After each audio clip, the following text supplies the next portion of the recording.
ஒன்றிய உள்துறை அமைச்சர் அமித்ஷா தலைமையில தென்மண்டல கவுன்சில் கூட்டம் சென்னையில நடந்துச்சு. இதுல முதலமைச்சர் விஜய் அவர்கள் டீலிமிட்டேஷன் சம்பந்தமா முன் வச்சிருக்கிற கருத்துக்கள் அப்படிங்கிறது சட்டமன்றத்துல அவர் நிறைவேற்றின தீர்மானங்களுக்கு எதிராக இருக்கு. அவரு இந்த விஷயத்துல பல்ட்டி அடிச்சிட்டாரு அப்படின்னு சொல்லி பலரும் விமர்சிச்சுக்கிட்டு இருக்காங்க.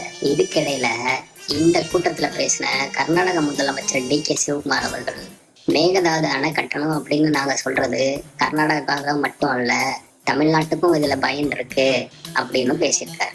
ஆனா மேகதாது அணை கட்டியே தீரணும் அப்படின்னு டி கே சிவகுமார் அவர்கள் துடிக்கிறது மக்களுக்காக அல்ல, காங்கிரஸ் கட்சிக்கு பார்ட்டி ஃபண்ட் சேர்க்கறதுக்கு தான் அப்படின்னு நாம சொல்லல. ஜூனியர் விகடன் பத்திரிகையில செய்தியே வந்திருக்கு. அதாவது காங்கிரஸ் தலைமை கர்நாடகாவோட முதலமைச்சரா டி கே சிவகுமார் ஆக்குனதுக்கு காரணமே நாடாளுமன்ற தேர்தலுக்கும் அடுத்து வரப்போற நாடாளுமன்ற தேர்தலுக்கும் கர்நாடக மாநில தேர்தலுக்கும் பார்ட்டி ஃபண்டு அதிக அளவுல தேவைப்படும், அதை கலெக்ட் பண்ணி கொடுக்கறதுக்கு டி கே சிவகுமார் தான் தகுதியான ஆளா இருப்பாரு அப்படின்னு தான் அவருக்கு முதலமைச்சர் பதவியே கொடுத்துருக்காங்களாம்.